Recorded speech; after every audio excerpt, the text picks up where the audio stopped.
Hello my dear students, okay very good morning to all of you. तो आज हम लोग कैपेसिटर के चैप्टर के साथ एनर्जी के बारे में पढ़ेंगे। यानी हम लोग जो capacitor and grouping of capacitor में स्टडी कर रहे थे उसके लगातार आप वीडियोज आपके पास जा रहे हैं, आप देख रहे हैं। आज आपको हम बताएंगे electrostatic energy stored in the charge capacitor. सामने बोर्ड पर दिख रहा होगा आपको, इलेक्ट्रोस्टैटिक एनर्जी स्टोर्ड इन ए चार्ज कैपेसिटर। आज इसके बारे में बताएंगे। यानी एक कैपेसिटर चार्ज है तो कितना इलेक्ट्रोस्टैटिक एनर्जी स्टोर्ड है, यानी ई का हम लोग फार्मूला डिराइव करेंगे कि how much energy stored in A charge capacitor. Exam में आएगा क्वेश्चन, मान लीजिए कि ऑब्टेन द इक्वेशन और expression for the electrostatic energy stored in A charge capacitor, तो आपको फार्मूला डिराइव करना होगा। तो एनर्जी को हम लोग यहाँ जो लिखेंगे वो यू से लिखेंगे, यू अल्फ़ाबेट यू से लिखते हैं। Electrostatic potential energy is represented by you, और यू से जब लिखेंगे तो देखिएगा उसका फार्मूला आपके सामने डिराइव होगा, हाफ सी वी स्क्वायर। अलग अलग ये जो यू देख रहे हैं आप, इसका हम लोग कॉमन फार्मूला है हाफ सी वी स्क्वायर। और भी फार्मूला है जो सामने आपको नज़र आएगा, लेकिन एक हाफ सी वी स्क्वायर निकलेगा जहाँ सी आपको कैपेसिटेंस ऑफ कैपेसिटर है और भी पोटेंशियल डिफरेंस है। तो देखिएगा आज हम लोग निकालेंगे तो आपके सामने आएगा। पहले सबसे पहले इलेक्ट्रोस्टैटिक एनर्जी किसको डिफाइन करता है? कहता है the amount of work done in charging the capacitor, the amount of work done in charging the capacitor is stored in the form of electrostatic energy. Clear हो गया? अर्थात हो गया कि कैपेसिटर को चार्ज करने में जितना अमाउंट ऑफ वर्क डन किया जाएगा उसी को हम लोग इलेक्ट्रोस्टैटिक एनर्जी के रूप में स्टोर करते हैं। इसको हम लोग यू से लिखते हैं। सोचिए कि कैसे फार्मूला डिराइव होगा। मान लेते हैं कि कोई हम कहते हैं शुरू में मान लेते हैं कि कैपेसिटर के पास कोई चार्ज नहीं है, यानी initially the capacitor does not contain any charge. शुरू में उसके पास कोई चार्ज नहीं है, यानी Q इक्वल टू 0। यानी इनिशियली समझिएगा, हम आपको सब ब्रीफ नोट्स लिखा देंगे। इनिशियली चार्ज 0 है, यानी कैपेसिटर के पास चार्ज नहीं है। अब उसको हम लोग क्या किए, on connected to battery, battery से कनेक्ट कर दिए। जब बैटरी से कनेक्ट कर देंगे तो बैटरी क्या करेगा? चार्ज को सप्लाई करेगा। हम मान लेते हैं कि स्मॉल अमाउंट ऑफ चार्ज जो है DQ सप्लाई करता है बैटरी। तो जब अमाउंट सप्लाई करेगा चार्ज का छोटा अमाउंट DQ, तो वर्क डन भी होगा छोटा, यानी small amount of work done DW। तो देखिए ये DW तब क्या बनेगा? VDQ। चूँकि पहले से जानते हैं W बराबर V इंटू Q, यानी कैरिंग चार्ज को पोटेंशियल से गुना कर देंगे तो आपको वर्क डन मिल जाएगा। तो यहाँ पर यही हो गया कि DW बराबर V इंटू DQ, ये आप small amount of work done. लेकिन आप तो बैटरी से तब तक चार्ज करते रहेंगे जब तक वो पूरा का पूरा चार्ज हो न जाए, अर्थात total amount of charge Q supply हो जाएगा तब तक आप चार्ज करते रहेंगे। इसका मतलब है कि फाइनली जब चार्ज जो है Q बन जाएगा तो उस टाइम में DW नहीं रहेगा, W हो जाएगा, और इसका इंटीग्रल VDQ 0 से लेके लिमिट Q हो जाएगा। क्योंकि इनिशियली 0 है और फाइनली Q है, इसलिए देख सकते हैं लिमिट आप 0 से लेके Q दिखा दिए। हम लोग आगे बढ़ते हैं, मैथ के स्टूडेंट हैं आप। V बराबर पहले से जब कैपेसिटेंस का जनरल फार्मूला पढ़ाए हुए आपको हम C बराबर Q बाई V, तो V बराबर क्या आ जाएगा? Q by C। हम लोग इसको कैपेसिटेंस में ब्रेक कर देंगे तो देखिए V के जगह लिखाएगा Q by C into DQ 0 से लेके Q तक। Q देखिए Q में चूँकि लिमिट है, Q में डिराइवेटिव है, तो Q वाला टर्म रहेगा, बाकी बाहर हो जाएगा। तो इसको गेट से बाहर कर देंगे। अब देखिए क्या हो गया, Q DQ 0 से लेके Q तक 1 बाई C। अब तो आपको पावर रूल याद होगा आपको कि पावर जितना रहेगा उसमें 1 ऐड कर देंगे, और जितना ऐड करके होगा उसे डिवाइड कर देंगे। यही इंटीग्रेशन का रूल है। यानी डिफरेंट इंटीग्रेशन जहाँ भी हम लोग पढ़ते हैं और सॉल्व करते हैं उसमें कुछ नहीं, ये आपको याद होगा x to the power n dx के टर्म में रहता है, तो x पावर n के एक ऐड कर देंगे और जितना हमारा ऐड करके हुआ उससे डिवाइड कर देंगे। तो ये आपका रूल है इंटीग्रेशन का। देखिए हम साइड में लिख दिए आपको, x to the power n dx equal to x to the power n+1 divided by n+1। इसका अर्थ क्या हो गया, इसके पावर नहीं कुछ है तो 1 है। इसका मतलब है कि एक में एक जोड़ देंगे तो 2 हो जाएगा और 2 से डिवाइड हो जाएगा, 0 से लेके q हो जाएगा। अब हम लोग क्या करेंगे, ये w चल रहा है। अब देखिए अपर में से लोअर को हम लोग सब्ट्रैक्ट कर देंगे, तो अपर तो q ही है, q²/2 - 0। फाइनल हो गया हाफ q²/c। यही अमाउंट ऑफ वर्क डन जो है, इसी अमाउंट ऑफ वर्क डन को स्टोर करते हैं आप इलेक्ट्रोस्टैटिक एनर्जी के रूप में। और electrostatic energy U = W = half q²/c। एक फार्मूला डिराइव कर दिए, लेकिन आपको तो यहाँ फार्मूला लिखे हम हाफ cv², तो आपके दिमाग में आता होगा कि हाफ cv² लिखे, यहाँ हाफ q²/c आया। कोई बात नहीं, इसको और ब्रेक कर देते हैं। देखिए यहाँ लिखा हुआ है q बराबर, तो ये ऐसे मल्टीप्लाई हो जाएगा, तो q = cv, तो देखिए cv का स्क्वायर डिवाइडेड बाय c। अब देखिए एक c से एक c कैंसिल, आ गया हाफ cv²। यही आप बोर्ड पर लिखे हुए हैं, देखिए u = हाफ cv²। तो ये जहाँ पर c और v मालूम वहाँ cv लगाएंगे, जहाँ q और c मालूम वहाँ ये फार्मूला लगेगा। और थोड़ा सा एक स्टेप बढ़ जाते हैं, हाफ। देखिए यहाँ c बराबर क्या है, देख लीजिए q/v।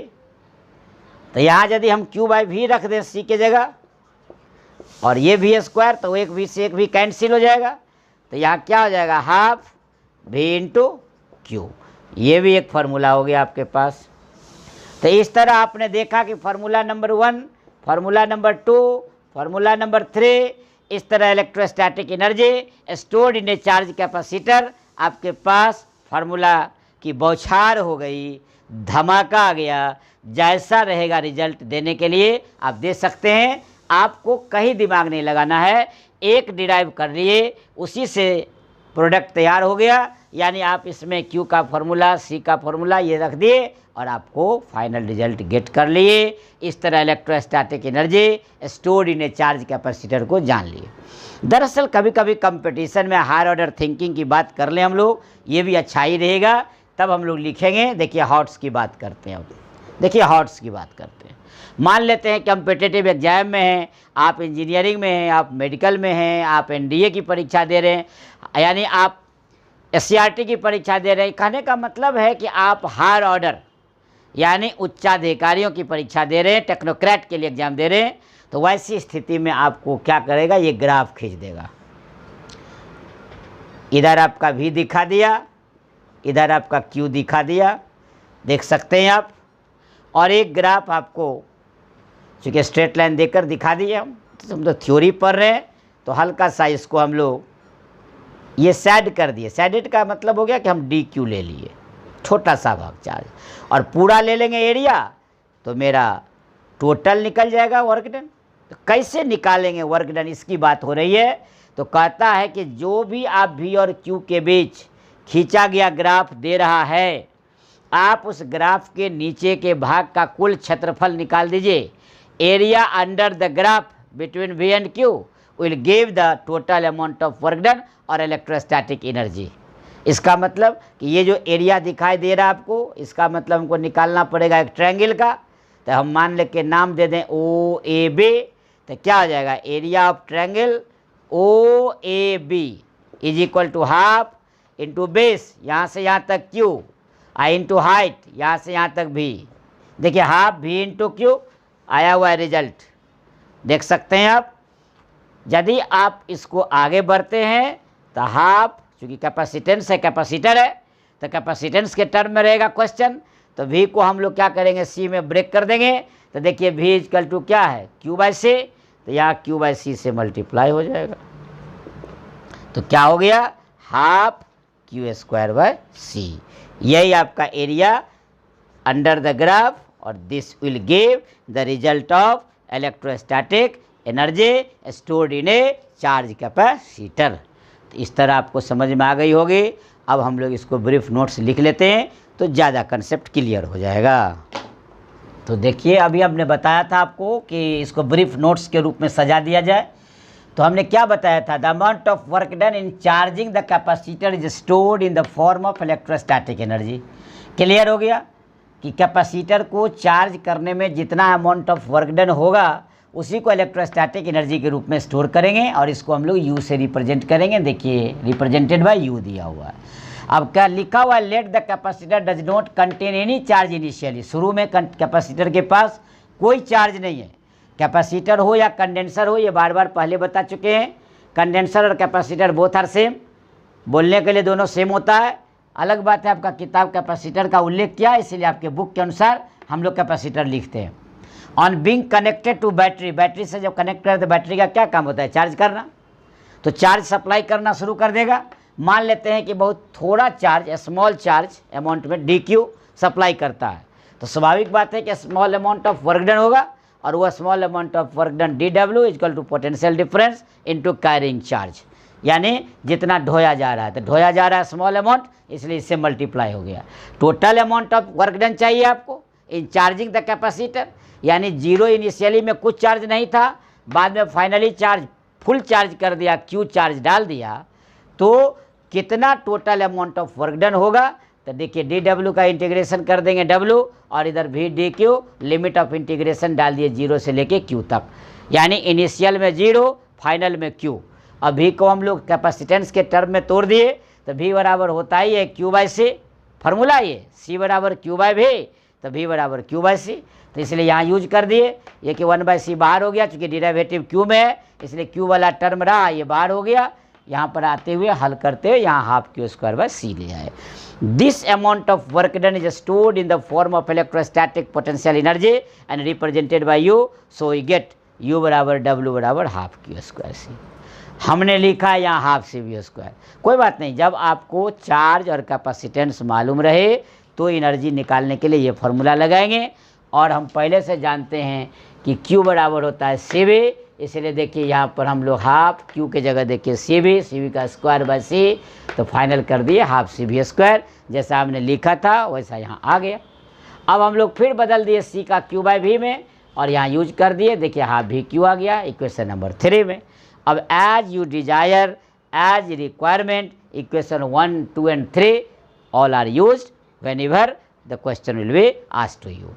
The energy stored in the capacitor is equal to area under VQ graph shown in figure। भी हम बताए थे हॉट्स में कि यदि ग्राफ कोई खींच देगा V और Q के बीच, कुछ नहीं, हम लोग ट्रायंगल बना करके, यानी कि डायरेक्टली प्रोपोर्शनल है तो उसके नीचे के भाग का यदि एरिया निकालेंगे तो OAB हो जाएगा। यहाँ उस स्थिति में हम लोग क्या करेंगे, half into base into height, base में Q है, हाइट में Q बाई सी, इसलिए कि Q बाई सी V के बराबर, तो V equal to Q by C use कर देंगे। इस तरह से आपका area under the graph V Q का निकल गया half Q square by C. This will give the result of electrostatic energy stored in charge capacitor. ये मैं आपको फिर दोहरा दूं कि ये बहुत ही इम्पोर्टेंट है, इसलिए इस पर स्टार लगाना आप न भूलें। काफ़ी इम्पोर्टेंट टॉपिक है ये, इस पर क्वेश्चन भी आते हैं, न्यूमेरिकल भी आते हैं, कंपटीशन में पूछे जाते हैं। थ्योरी कंसेप्ट क्लियर हो गया जैसा मैं अनुमान करता हूँ। तो फिर आपको एक बार मैं याद दिला दूँ, आप अपना तो निरंतर वीडियो देख ही रहे हैं, आप अपने दोस्तों के साथ भी इसको शेयर करें, जहाँ ज़रूरत हो लाइक करें और लाइक के साथ सब्सक्राइब करें, ताकि आप तक निरंतर लेटेस्ट इन्फॉर्मेशन पहुँचते जाए और आप अपडेट रहें। तो आपसे लेते हैं शुभ विदा। Thank you all the best.